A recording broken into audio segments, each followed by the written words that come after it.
Hello everyone there, this is Shafaq Naaz. I hope we all are enjoying your life fully. Okay, तो अब हम अपने video का next part start करते हैं। मैं तुम लोग को पेपर से रिलेटेड प्रेजेंटेशन टिप्स बताने जा रही हूँ। प्लीज़ सारे पॉइंट्स को नोट डाउन करके रखो। ये वीडियो गौर से 2 बार देखना, ये डिस्क्लेमर है, सीरियसली 2 बार देखना। और जो मैं पॉइंट्स तुम लोग को बताने वाली हूँ इसको तुम लोग को एक पेपर में लिख लो, क्योंकि बहुत ही जितने भी मैं पॉइंट बताने वाली हूँ वो सारे के सारे पॉइंट बहुत ही ज़्यादा इंपॉर्टेंट है। ठीक है, अभी देखो, सबसे पहली चीज़ तो यही है, जैसे बच्चा फील कर लेते हैं इन्फॉर्मेशन, उसके बाद शुरू लाइनिंग। तो मार्जिन देखो, ऑलरेडी इधर पे एक मार्जिन बनी हुई है और दूसरी मार्जिन भी ऑलरेडी बनी हुई है। उसके बाद भी अगर तुम लोग इधर मार्जिन बनाते हो तो समझ जाओ तुम लोग ज़बरदस्ती पेपर को और कॉम्प्लिकेट कर रहे हो। तो तुम लोग को कुछ नहीं करना है, बस इधर पे एक मार्जिन बना दो बस, और कुछ मत करो। ओके, इधर से मारे या इधर से मारे तो देखो बहुत ही गंदा इंप्रेशन पड़ता है। एग्जाम कुछ करने की ज़रूरत नहीं है, ऑलरेडी बहुत सारी मार्जिन बनी हुई है, एक लाइन मारने का, बस बात ख़त्म। दूसरी इंपॉर्टेंट चीज़ ये है क्वेश्चन नंबर। ठीक है, तो तुम लोग के जो भी क्वेश्चन पेपर होते हैं उसमें क्वेश्चन नंबर 1, 2 होते हैं, तो ऑलरेडी इधर पे देखो दिया हुआ है क्वेश्चन नंबर, तो तुम लोग को सिर्फ 1 लिखना है। ओके, फिर जब तुम्हारा क्वेश्चन नंबर 1 हो गया, फिर तुम अपना क्वेश्चन नंबर 2 स्टार्ट कर रहे हो तो 2 लिख देने का। इधर भी 1 लिख दोगे तो और अच्छा हो जाएगा, कोई प्रॉब्लम नहीं है इसमें लिखने में। इससे ये पता चलता है कि ये जो क्वेश्चन आंसर लिखा हुआ है वो क्या है, क्वेश्चन नंबर 1 का है। ओके, कितने लोग इधर पे ऐसा बीच में लिखते हैं क्वेश्चन नंबर 1 का ए, ऐसा लिखोगे तो भी चलेगा, कोई प्रॉब्लम नहीं है, अच्छा ही हो जाता है वो एग्जामिनर के लिए, कोई प्रॉब्लम नहीं है बीच में लिखोगे तो भी। ओके, अभी मैं तुम लोग को बताने जा रही हूँ कि तुम लोग का मार्क्स कैसे कैलकुलेट होता है। खुश हो जाओगे तुम लोग थोड़ा सुन के। अपने जो स्कूल कॉलेज में जिस तरीके से पेपर चेक होता है वो कैसा होता है, पूरे जितने भी मार्क्स मिले सब काउंट कर लेते हैं, है ना, जितने भी मार्क्स है काउंट कर लेंगे। फॉर एग्जाम्पल टोटल करने के बाद मार्क्स आ रहा है 55.5, तो उसको कर देंगे 56, ऐसे ही होता है। लेकिन बोर्ड एग्जामिनेशन में क्वेश्चन वाइज होता है, जो कि बहुत ही अच्छी चीज़ है। नहीं समझे, इसका मतलब ये है कि क्वेश्चन नंबर 1 के पहले सारे मार्क्स काउंट किए जाते हैं। ठीक है, इसका टोटल मार्क्स आ रहा है 13, तो यहाँ पर 13 ही लिखा जाएगा। फिर क्वेश्चन नंबर 2 काउंट करेंगे, क्वेश्चन नंबर 2 ऐसा काउंट करेंगे, और समझो फॉर एग्जांपल क्वेश्चन नंबर 2 में इसको मिलता है 15.5, तो क्वेश्चन नंबर 2 में इसको 16 मार्क्स दिए जाएंगे। और उसी तरह फॉर एग्जांपल इसको क्वेश्चन नंबर 3 में 11.5 मिलता है तो इसको 12 कर देंगे। फिर क्वेश्चन नंबर 4 में भी ऐसे ही, अगर पूरे मार्क्स है 13 है तो 13 ही मिलेगा, अगर हाफ है 13.5 तो 14 कर देंगे। ऐसा सारे क्वेश्चन में करेंगे और फिर क्या होगा, ये सारे मार्क्स का कैलकुलेट करके तुम्हारे टोटल मार्क्स निकाले जाएंगे, जो कि बहुत ही अच्छी चीज़ है। इससे अपने को 2-3 मार्क्स ऊपर से मिल जाते हैं एक्स्ट्रा। तो ये बात तुम लोग याद रखना हमेशा से, टेंशन लेने की ज़रूरत नहीं है। अभी तुम लोग इधर पे देख रहे होगे, यहाँ पे लिखा है examiner, moderator and chief moderator. तो तुम लोग को पता ही है ये जो आंसर शीट है वो 3 बार चेक होती है। पहले एक नॉर्मल एग्जामिनर उसको चेक करेगा जो कि एक टीचर होता है, उसके बाद टीचर के और ऊपर जो कि बहुत एक्सपीरियंस टीचर होता है वो एक और बार चेक करता है तुम्हारी आंसर शीट। ठीक है, वो देखता है कि वो एग्जामिनर ने सारे मार्क्स बराबर दिए हैं ना। अगर वो चाहता है कि इसको मैं 1 की जगह 2 दे दूँ तो वो करके अपना आंसर वो अपने मार्क्स बढ़ा सकता है। अभी जो चीफ मॉडरेटर होते हैं ना, ये लोग सबके पेपर नहीं चेक करते हैं। ये लोग चीफ मॉडरेटर्स लोग सिर्फ और सिर्फ वो सारे आंसर शीट के मार्क्स चेक करते हैं जो लोग को एकदम हाईएस्ट मार्क्स मिले। फॉर एग्जांपल इंग्लिश के 3 पेपर है अलग अलग स्टूडेंट्स के, एक स्टूडेंट को मिला है 80 में से 77, दूसरे को मिला है 77 और तीसरे को भी मिला है 77। तो यहाँ पे क्या करेगा चीफ मॉडरेटर, तीनों के पेपर को देखेगा कि किसी के मार्क्स कम किए जा सकते हैं क्या, क्योंकि ये सारे जो 77 है ये पूरे हाईएस्ट है all over the Maharashtra. Okay, तो हाईएस्ट मार्क्स हर सब्जेक्ट के जाते हैं चीफ मॉडरेटर के पास। अगर चीफ मॉडरेटर चाहे तो वो जो हाईएस्ट मार्क्स की जो पेपर आए हैं उसमें से किसी का मार्क्स डिडक्ट करके उसको सेकंड ला सकता है। ओके, या तो वो दूसरी चीज़ भी कर सकता है, 3 पेपर जो उसके पास आए 77 तीनों को मार्क्स मिले हैं, उसमें से किसी एक का मार्क्स वो बढ़ा देगा। ठीक है, समझो एक पेपर का मार्क्स उसने 78 कर दिए, तो क्या हो जाएगा ऑटोमेटिकली ये 78 all over the Maharashtra highest marks, और ये दोनों हो जाएंगे सेकंड है। तो तुम लोग का ये एम होना चाहिए कि हमारा पेपर जो हो वो तीनों टीचर लोग चेक करें, एग्जामिनर भी, मॉडरेटर भी और चीफ मॉडरेटर भी। ओके, आई होप सबका होगा, टेंशन मत लो, बस प्रिपरेशन तुम अच्छे से करो और जो मैं बताने जा रही हूँ सब चीज़ याद रखो। इतनी चीज़ क्लियर हो रही है, मेरे को सब अंडरस्टैंडिंग हो रही है। ओके, तो ऐसे ही हम आगे बढ़ते हैं। अब हम देखते हैं सबसे इम्पोर्टेंट चीज़ जो कि और गुड न्यूज़ है तुम सब के लिए। देखो, स्पेशली इस बैच के लिए 2020-21 तुम लोग का 25% सिलेबस हर सब्जेक्ट से रिड्यूस कर दिया गया है। और ये बोर्ड एग्ज़ाम का रूल है कि बाई चांस रिड्यूस सिलेबस में से कोई क्वेश्चन बन के तुमको आ जाता है, ठीक है, कोई क्वेश्चन तुमको आ जाता है एग्ज़ाम में तुम्हारे क्वेश्चन पेपर में, जो कि उस टॉपिक से आया है जो इस साल रिड्यूस कर दिया गया है। तो तुम लोग अगर उस क्वेश्चन का सिर्फ आंसर नंबर भी लिख दोगे ना, क्वेश्चन नंबर 2 का आंसर 1 ऐसा करके भी लिख दोगे ना, तो तुम लोग को फुल मार्क्स मिलेंगे। सोचो। और हर साल से यही रूल है कि कुछ गलत क्वेश्चन आ गया, कुछ आउट ऑफ सिलेबस क्वेश्चन बन के आ गया, और बाई चांस कोई बच्चे ने वो क्वेश्चन अटेम्प्ट कर लिया या तो सिर्फ क्वेश्चन नंबर भी डाल दिया अपने आंसर शीट में, तो उसको फुल मार्क्स मिलेंगे। वो आंसर 4 मार्क्स का है तो उसको 4 में से 4 मिलेंगे, आधे मार्क्स भी कट नहीं होंगे। लेकिन उसी तरफ एक दूसरा बच्चा है जिसने कि वो क्वेश्चन अटेम्प्ट ही नहीं किया, तो उसको 0 मिलेगा। तो तुम लोग ये बात एकदम गौर से ध्यान में रखना, क्योंकि थोड़ा सा चांस हो सकता है कि बाई चांस उस रिड्यूस सिलेबस में से कुछ क्वेश्चन बन के आ गया, तो बस वो क्वेश्चन नंबर डाल देना, बस वो क्वेश्चन सिर्फ 2 वर्ड लिखने से तुम लोग को फुल मार्क्स मिल जाएंगे। तो डरना मत, ये क्वेश्चन क्या है, क्यों है, बस अटेम्प्ट कर लेना, टेंशन खत्म। लेकिन तुम लोग को पता भी तो होना चाहिए ना कि वो क्वेश्चन जो आया वो रिड्यूस सिलेबस में से है, तो इसलिए अच्छे से पढ़ते रहो, ठीक है। अब नेक्स्ट चीज़ हम बढ़ते हैं पेपर प्रेजेंटेशन के तरफ। ओके, पेपर प्रेजेंटेशन जो तुम लोग को ये सामने ये तुम लोग को जो बोर्ड पेपर दिख रहा है, मैं जैसा बताई ये वन ऑफ द टॉपर है। तो देखो किस तरीके से ये पेपर लिखा है, हैंड राइटिंग तो अच्छी है, प्लस प्रेजेंटेशन भी अच्छा है, सारे जितने भी आंसर है वो खुले खुले लिखे हैं, ठीक है। तो ना फटाफट नज़र पड़ रही है कि हाँ ये एक आंसर है, दूसरा आंसर है, तीसरा आंसर है, फटाफट नज़र पड़ रही है। तो तुम लोग भी ये चीज़ याद रखना, अच्छे से खुला खुला लिखना। एक आंसर लिखे, दूसरा आंसर का क्वेश्चन बस ऐसा नंबर डालो, दूसरा आंसर स्टार्ट कर दो, ऐसा कंबाइन मगअप करने की ज़रूरत नहीं है। ओके, तो खुला खुला लिखो, first impression is the last impression. सारे एग्जामिनर सबसे पहले प्रेजेंटेशन से ही इंप्रेस होते हैं, तो तुम अपना प्रेजेंटेशन अच्छा रखना। ओके, और ये चीज़ तो तुम लोग को पता ही है कि हर क्वेश्चन नंबर न्यू पेज से स्टार्ट करने का, ठीक है। क्वेश्चन नंबर 1 है तो चलते रहेगा, क्वेश्चन नंबर 2 आ गया तो न्यू पेज से स्टार्ट होगा, ठीक है। जैसे क्वेश्चन नंबर 1 इधर खत्म हो गया तो क्वेश्चन नंबर 2 इधर से स्टार्ट नहीं करने का, क्वेश्चन नंबर 2 हमेशा न्यू पेज से स्टार्ट होगा। अभी क्या होता है, एक ही क्वेश्चन के अंदर बहुत सारे सब सेक्शन होते हैं, जैसे कि क्वेश्चन नंबर 1 के अंदर ए बी ऐसा होता है, तो वो तुम लोग फ्लो में लिख सकते हो। ए को अलग, फिर बी के लिए दूसरा न्यू पेज लगाने की जरूरत नहीं है, सिर्फ क्वेश्चन नंबर, ठीक है। जैसे क्वेश्चन नंबर 1 का बी इधर से स्टार्ट हो गया, और एकदम भी मतलब हवा में पेज नहीं छोड़ने का। मतलब कितने लोग को मैं देखी हूँ 4 लाइन लिखेंगे, पूरा पेज छोड़ देंगे मज़े से, और फिर अपना नेक्स्ट आंसर स्टार्ट करेंगे, और फिर पूरा पेज छोड़ देंगे और फिर नेक्स्ट चीज़ स्टार्ट करेंगे। तो सबसे पहले तो ये चीज़ देख के दिमाग ख़राब हो जाता है एग्जामिनर का। तुम लोग तो ऐसी चीज़ तुम लोग मत कर देना, सब नोट डाउन करते जाओ जो भी बोल रही हूँ। जो भी तुम लोग का पेपर तुम लिखोगे वो कौन सी पेन से लिखोगे, तो देखो एग्जाम में तुम लोग को सिर्फ 2 कलर की पेन अलाउड है, या तो ब्लू से लिखो या तो ब्लैक से लिखो। फिर वो जेल पेन से लिख सकते हो, बॉल पेन से लिख सकते हो, कैसा भी लिखो, कोई प्रॉब्लम नहीं है। वो कोई दूसरा कलर अलाउड नहीं है, याद रखना, आइदर ब्लैक और ब्लू। और दूसरी चीज़, वाइटनर अलाउड नहीं है। कुछ भी तुम्हारी मिस्टेक हो जाती है तो उस वाइटनर से नहीं मिटा सकते हो, उसको वाइटनर से नहीं छुपा सकते हो। Whitener is not allowed in your board examination. Okay, याद रखना, वाइटनर लेके ही नहीं जाने का। और अब नेक्स्ट चीज़ क्या है, जो भी तुम्हारा फिलअप मैचअप्स होते हैं, ग्रामर होता है, उसको प्लीज़ अंडरलाइन कर दिया करो। जैसे देखो इसने इधर पे नहीं करी, तो ये तुम लोग गलती नहीं करने का। अभी इधर इसने करी है तो अच्छी बात है, इधर शायद भूल गई होगी। और नेक्स्ट चीज़ क्या है कि तुम लोग हमेशा अपने आंसर में कोई स्पेशल चीज़ लिख देते हो, या किसी का कोट लिख देते हो, या एक एग्जाम्पल दे देते हो, तो उसको अंडरलाइन करने का, यानी हाईलाइट योर स्पेशल वर्ड्स। या कोई तुम हार्ड वर्ड मीनिंग लिख देते हो तो वो तुम ऐसा हो जाए ना कि अरे वाह मैंने ये चीज़ लिख दी, अच्छी बात, तो वो सब चीज़ को हाईलाइट करने का। ओके, अपनी गलती को हाईलाइट नहीं करने का।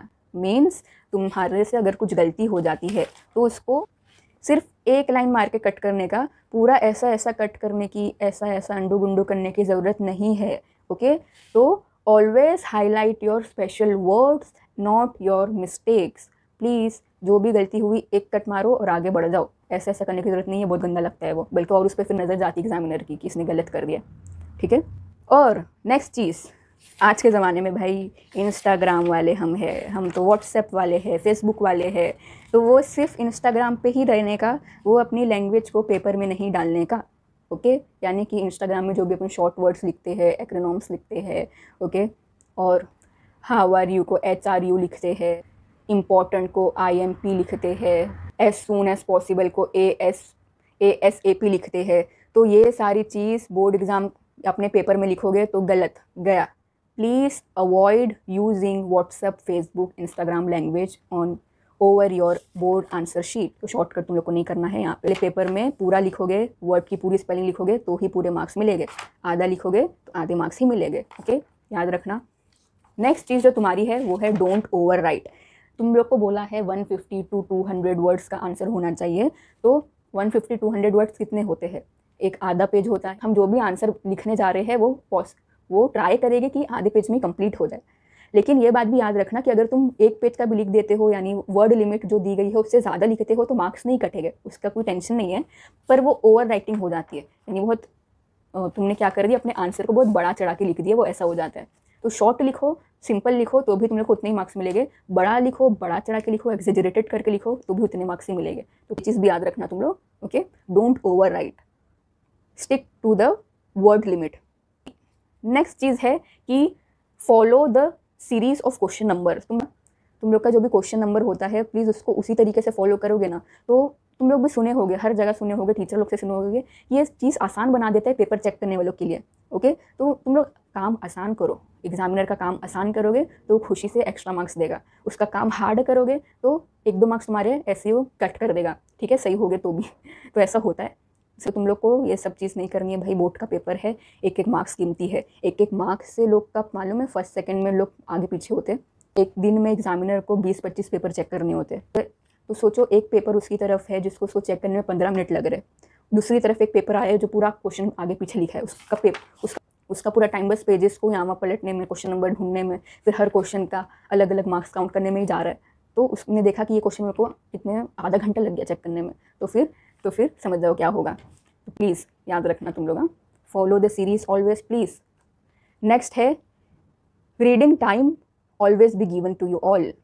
तुम लोग को क्वेश्चन पेपर जो मिलेगा वो 10 मिनट पहले ही मिल जाएगा। अगर तुम लोग का एग्जाम टाइमिंग है 11 बजे, तो तुम लोग को पेपर मिल जाएगा 10:50 में ही, ओके। तो 10 मिनट तुम लोग आराम से क्वेश्चन पेपर ओवरव्यू करने का। कितने लोग रीड नहीं करते डर के मारे, ये बहुत गलत चीज़ है। प्लीज़ तुम लोग अपना क्वेश्चन पेपर पूरा ओवरव्यू करने का, क्योंकि ना इससे क्या फ़ायदा होता है पता है, कोई चीज़ ऐसी होती है जो हम दूसरे आंसर में ऐड कर सकते हैं। जैसे राइटिंग स्किल तुम लोग को पता चल गया कि हाँ, हमको नेचर के ऊपर, सेफ ट्रीज़ के ऊपर ये टॉपिक आई है, इस पर हमको स्पीच लिखना है, और उसी से रिलेटेड कोई एक अनसीन पैसेज तुम लोग को पैराग्राफ पूछा है, तो तुम लोग को पता चल गया ना। वो अनसीन पैराग्राफ सॉल्व करते करते ही तुम लोग ने 1-2 लाइन उठा लिए, और वो सॉल्व करते करते तुम लोग को 1-2 चीज़ याद आ गई, तो वही चीज़ तुम लोग अपने स्पीच राइटिंग में डाल सकते हो। तो ये बहुत काम आता है, और ओवरव्यू करना बहुत इंपॉर्टेंट है, ओके। तो ना, तो तुम लोग को पता चल जाता है मैंने इतना कुछ पढ़ा था एग्जाम से रिलेटेड, उसमें से इतनी चीज़ आई है। तुम लोग के दिमाग में ऑटोमेटिकली क्या होने लगता है, बाकी जो दूसरी चीज़ तुमने पढ़ के आए थे वो सब गायब हो जाती है, और जितना तुमने याद करे हो, जितना क्वेश्चन पेपर में पूछा है, उसमें ही तुम्हारा माइंड काम करता है, ओके। तो ये चीज़ तुम लोग याद रखना। पेपर को पूरा रीड करना 10 मिनट अच्छे से, वही 10 मिनट में कौन सा क्वेश्चन तुम अटैम्प्ट करोगे वो भी टिक मार्क करते जाने का, ठीक है। नेक्स्ट चीज़ जो है वो है टाइम ईच सेक्शन, ओके, या टाइम ईच क्वेश्चन नंबर। पहले से ही तुम लोग घर से ही डिसाइड करके जाने का। इंग्लिश सब्जेक्ट में तुम लोग को टोटल 4 सेक्शन है। पहला सेक्शन है चैप्टर से रिलेटेड, फिर पोएम से रिलेटेड, फिर writing skill, and then novel section. तो तुम लोग घर से ही डिसाइड करके जाने का कि मेरा ये सेक्शन इतने मिनट में कैसे भी हो जाना चाहिए, और फिर मैं दूसरा सेक्शन इतने में, तीसरा इतने में। तो मैं अपनी तरफ से तुम लोग को ये सजेस्ट करूँगी 30 + 40 + 30 + 30 + 40, ओके। ये क्या है देखो, टोटल तुम लोग को मिलेगा 3 घंटा। पता है 3.5 घंटा मिलेगा, लेकिन मैं अभी 3 घंटा लेकर चल रही हूँ। तुम लोग को एक्स्ट्रा मिल गया तो उसमें और एक्स्ट्रा लिख लेना, क्योंकि नेक्स्ट बैच जो भी होगी लोग को तो 3 घंटे मिलने वाला है ना, इसलिए 3 घंटा लेकर मैं चल रही हूँ। 3 घंटे में होते हैं 180 मिनट्स, ओके। तो 30 मिनट्स में तुम्हारा सीन पैसेज हो जाना चाहिए करके, 40 मिनट्स में तुम्हारा अनसीन पैसेज हो जाना चाहिए, फिर 30 मिनट में तुम पोएम सेक्शन कंप्लीट करोगे, फिर नेक्स्ट 30 मिनट में तुम राइटिंग स्किल सॉल्व करोगे फटाफट, और फिर नेक्स्ट 40 मिनट्स में नॉवेल सेक्शन कर लोगे, ओके। ये बैच वाले जो देख रहे हो, तुम लोग के पास 30 मिनट्स और है, तो तुम लोग और भी फ़ायदा उठा सकते हो ये चीज़ का। तो ये फॉर्मूला तुम लोग याद रखना भाई। सीन पैसेज हमारा कैसे भी करके आधे घंटे में हो जाना चाहिए। अगर आधा घंटा, अगर 40-50 मिनट इसमें लग रहे हैं, तो समझ जाओ राइटिंग स्किल के तुम्हें को 15 मिनट मिलेगा। तो पहले से माइंड करके जाने का ये सब चीज़। तो देखो, याद कर लो, या तो इसको लिख लो ये फॉर्मूले को। अनसीन पैसेज में 40 मिनट क्यों दी हूँ, क्योंकि अनसीन पैसेज में तुम लोग को ना पैसेज तो सॉल्व करना है, प्लस उसका माइंड मैपिंग तुम लोग को पूछता है, प्लस एक और क्वेश्चन आता है समरी का, है ना। तो ये 2 क्वेश्चन भी एक्स्ट्रा हो जाते हैं, इसलिए इसको 40 मिनट दिया गया है। पोएम फटाफट हो जाती है, राइटिंग स्किल 4 ही याद करके जाने हैं। तो ये चीज़ तुम लोग अच्छे से याद करोगे, अच्छे से फॉर्मूला अप्लाई करना, कभी भी तुम्हारा पेपर नहीं छूटेगा, इसकी गारंटी है। प्लस इतना देखो, इतना प्लस करने के बाद भी ना 170 मिनट्स हो रहे हैं इधर पे। तो ये 10 मिनट्स क्या है, 10 मिनट्स तुम लोग के हो जाएंगे 5-5 मिनट में डिवाइड। 5 मिनट तुम लोग क्या हो जाएगा, स्टिकर लगाओ, साइन करो, सप्लीमेंट लो, तो उसमें अपन 5 मिनट ले दे देते और 5 मिनट में तुम्हारा क्या हो जाना चाहिए, 5 मिनट पहले तुम्हारा पेपर कंप्लीट हो जाना चाहिए। तो ये सबको प्लस करोगे तो तुम्हारा 180 मिनट्स में परफेक्ट पेपर कंप्लीट। बस एग्जामिनर को देने की देरी होगी एकदम सजा वजा के अच्छे से। ओके, तो यह चीज़ तुम लोग याद रखना। नेक्स्ट चीज़ जो कि है वो है कि तुम लोग का इंग्लिश का पेपर होगा ना, राइटिंग स्किल सेक्शन में स्पेशली जो काम आएगा, उसमें तुम लोग ना पहले से ही कोड्स या तो कुछ फ्रेज या तो कुछ पोयम या तो समझ रहे हो कुछ प्रोवर्ब पहले से याद करके जाने का, जो कि तुम लोग कहीं ना कहीं ऐड कर सकते हो और उसको एकदम इन्वर्टेड कॉमा में कैपिटल में लिख के अंडरलाइन करके आने का। ओके, जैसे फॉर एग्जांपल तुम लोग को कोई एक एक्सपांशन ऑफ आइडिया आता है, हार्ड वर्किंग यानी perseverance is the key to success. Perseverance यानी हार्ड वर्क। इधर लिखते हैं, नहीं बाबा इधर नहीं पूरा, क्योंकि नेक्स्ट वीडियो में किसी को बनानी है, हम एक पेज ले लेते हैं। जैसे फॉर एग्जांपल तुम लोग को आ जाता है एक्सपांशन ऑफ आइडिया, टॉपिक है hard work is the key to success, यानी मेहनत एक ना चाबी है सक्सेस का दरवाज़ा खोलने की। Hard work is the key to success. तो तुम लोग क्या कर सकते हो, महात्मा गांधी का एक बहुत ही अच्छा कोट है, the future depends on what you do today. ठीक है, या तो तुम लोग को एक और कुछ कोट याद आ रहा है तो एक और कोट लिख सकते हो, क्या, इन अ जेंटल वे, बताइए तुम लोग को क्या कर सकते हो, you can shake the world. ठीक है, ऐसा लिखने का अच्छे से, और यहाँ पे ऐसे अंडरलाइन करके लिख देने का महात्मा गांधी, इतना लिखने के बाद और अपना स्टार्ट कर देने का जो भी तुम लोग को एक्स्ट्रा चीज़ लिखनी है एक्सपांशन से रिलेटेड। तो ये जो चीज़ तुमने लिखे हो ना, ये ना 100 बच्चे में से सिर्फ एक बच्चा करते हैं, बाकी सारे बच्चे बस पैराग्राफ लिखेंगे, ख़त्म। तुम लोग को क्या करना है, ऐसे बहुत सारे कोट्स है स्पेशली महात्मा गांधी के और डॉक्टर BR अम्बेडकर के, और वर्ल्ड लेवल पे देखा जाए तो Abraham Lincoln, Nelson Mandela, Aristotle, Wilson Churchill, तो ये सारे लीडर वर्ल्ड लेवल के हैं, और अपने इंडिया में महात्मा गांधी, BR अम्बेडकर, जवाहरलाल नेहरू।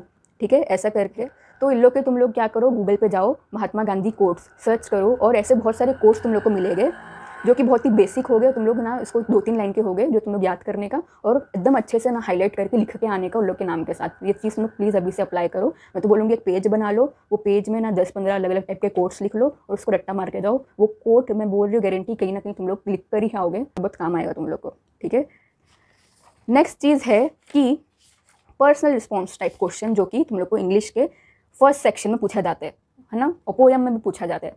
तो पर्सनल रिस्पॉन्स में हमेशा पॉजिटिव आंसर देना, प्लीज़ कुछ नेगेटिव नहीं देना या ना ही कोई गुस्से वाला आंसर देके आना, हमेशा पॉजिटिव आंसर देना। और तुम लोग हमेशा देखे रहोगे कि सब बच्चे ऐसे लिखते हैं, yes I agree with this statement, yes I think it is right, yes about statement is correct. तो ये सारे बहुत ही बेसिक होते हैं, लेकिन तुम लोग को बनना है थोड़ा अलग, तो इसके लिए तुम लोग का स्टेटमेंट भी होना चाहिए थोड़ा अलग। इसलिए तुम लोग क्या करोगे, अपडेटेड फ्रेज तुम लोग यूज़ करोगे। फॉर एग्जांपल तुम लोग को पर्सनल रिस्पॉन्स क्वेश्चन आ जाता है कि हमें मदर्स डे बनाना चाहिए या नहीं, इसमें तुम्हारा क्या ओपिनियन है। तो तुम लोग लिख सकते हो आई थिंक, ये एक ऑप्शन जो कि ऑर्डिनरी और बहुत ही कॉमन ऑप्शन है। दूसरा ऑप्शन है ऐसे फ्रेज यूज़ करो, from the best of my knowledge. ठीक है, ऐसे वर्ड मैं स्क्रीन पर लगा देती हूँ, ऐसे वर्ड भी थोड़े वर्ड, ये सब लोग देख लो। और हमेशा ये पेपर हो या कोई तुम लोग का दूसरा पेपर हो, हमेशा अपने आंसर में सेकंड कैटेगरी वाले वर्ड तुम लोग यूज़ किया करो अपना पेपर थोड़ा अलग बनाने के लिए। ठीक है, ये चीज़ याद रखना, पर्सनल रिस्पॉन्स पॉजिटिव होना चाहिए और फ्रेज थोड़ा अलग यूज़ करने का। कि तुम लोग का समझो पेपर खत्म हो गया, ठीक है, तुम लोग को चाहिए सप्लीमेंट, तो हमेशा ऐसा नहीं है कि तुम इधर पे आ गए और फिर अपने टीचर से सप्लीमेंट मांग रहे हो, नहीं ऐसा मत करना। तुम लोग का अपना हमेशा लास्ट पेज होना चाहिए ये। ठीक है, ये तुम्हारा लास्ट पेज है, यहाँ पे तुमने लिखना स्टार्ट करे, यानी ये पेज तुम्हारा ख़त्म हुआ, ये पेज तुम लिखना स्टार्ट करे उठने का, मैम सप्लीमेंट। ओके, तो ये चीज़ याद रखो, तुम्हारा ये वाला पेज लास्ट है। यहाँ पे गए पूरा लिखने के बाद सप्लीमेंट मांग रहे हो तो तुम लोग गलती कर रहे हो, ऐसा नहीं होना चाहिए। क्योंकि टीचर को उठ के आओ, साइन करो, होलोग्राफ लगाओ, उसमें बहुत टाइम जाता है। प्लीज़ ये गलती तुम लोग मत करना। और एक और चीज़ मैं बोलूँगी कि तुम लोग है ना क्या करो, हमेशा ये तुम लोग के मेन शीट का लास्ट जो पेज होता है ना, उसको ना रफ वर्क नाम से कर दो। वो तुम्हारा कोई भी सब्जेक्ट हो, ज़रूरी नहीं है सिर्फ मैथ्स के लिए चाहिए ये, इंग्लिश में भी काम आएगा। इंग्लिश में कैसे काम आएगा, तुम लोग का जो माइंड मैपिंग वाला क्वेश्चन होता है, ठीक है, उसमें अगर तुम लोग डायरेक्ट ट्री डायग्राम बनाने जाओगे तो सबको पता है क्या गड़बड़ होती है। तो हमेशा क्या करने का पता है, मेन शीट का लास्ट पेज जो है ना उसको रफ वर्क में डालने का, तुम लोग को क्या करने का, माइंड मैपिंग में बहुत काम आएगा। जैसे तुम लोग को माइंड मैपिंग का एक क्वेश्चन आया है कि कम्युनिकेशन कितने टाइप के होते हैं, तो तुम लोग डायरेक्ट अपने इतने बड़े पेज में बनाना चाहोगे तो कितनी प्रॉब्लम होगी ना। तो इसलिए ना रफ पेज लेने का, उसमें पेंसिल से फटाक से ऐसा लिखने का, कम्युनिकेशन ऐसे शॉर्ट शॉर्ट में बनाने का, ठीक है, इधर पे ऐसा रफ बनाने का, और फिर वो रफ को फाइनल अपने पेज में तुम्हारा जो भी आंसर होगा उधर पे बनाने का। तो याद रखना, फिर वो कोई दूसरा सब्जेक्ट भी हो, ये चीज़ उनको बहुत काम आएगी। क्वेश्चन पेपर में नहीं करना होता है, क्वेश्चन पेपर में तुम लोग ने ऐसा कुछ रफ वर्क कर दिया तो कॉपी मानी जाएगी। जो कुछ भी एक्स्ट्रा काम करना है वो इधर पे लिख के फाइनल अपने आंसर में डाल देने का, बहुत काम आएगा। याद रखना, हर सप्लीमेंट में होलोग्राफ लगेगा, ठीक है। मेन सप्लीमेंट में तो है, यहाँ पे बारकोड नहीं लगेगा, बाकी सारे सप्लीमेंट में सिर्फ होलोग्राफ लगेगा, तो ये याद रखना। और सेकंड लास्ट चीज़ क्या मैं बोलने जा रही हूँ वो है कि जो कुछ भी आंसर नहीं आता है तो उसको ना ब्लैंक छोड़ के नेक्स्ट आंसर स्टार्ट कर दो। दिमाग में पता होता है कि यहाँ पे अपने को आंसर आके फिर से भरना है। तुम लोग डायरेक्ट अपना स्किप करके दूसरा क्वेश्चन लिखने लगोगे ना तो अपन भूल जाते हैं कि अरे मैं तो वो क्वेश्चन अटेम्प्ट ही नहीं करी। ये चीज़ तुम लोग को काम आएगी और इससे तुम लोग का क्वेश्चन नंबर भी फॉलो होगा। तो याद रखना, जो क्वेश्चन नहीं आ रहे उतनी जगह खाली छोड़ो और आगे बढ़ जाओ, ओके। और लास्ट, बहुत ही लंबी वीडियो गई पर सारे के सारे पॉइंट बहुत इंपॉर्टेंट है। लास्ट चीज़ इंग्लिश के उसमें तुम लोग याद रखो कि इंग्लिश सब्जेक्ट में प्रायोरिटी हमेशा दी जाती है। एग्जामिनर प्रायोरिटी देते हैं प्रेजेंटेशन को, हैंडराइटिंग को और नीटनेस को।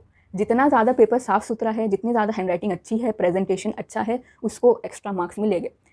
फॉर एग्जाम्पल एक पर्सनल रिस्पॉन्स क्वेश्चन है, उसने आंसर तो अच्छा लिखा है लेकिन उसमें उसने 1-2 मिस्टेक कर दिया, स्पेलिंग मिस्टेक कर दिया, बहुत ही गंदे तरीके से लिखा है, हैंडराइटिंग बहुत ख़राब है, तो उसको 2 की जगह 1 मार्क्स मिलेंगे। लेकिन उसी तरफ एक दूसरा बच्चा है जिसने एवरेज आंसर लिखा है लेकिन उसकी हैंडराइटिंग बहुत अच्छी है, उसने एकदम नीटनेस से उसको लिखा है, तो उसको 1.5 मिलेगा या तो 2 में से 2 मिलेगा।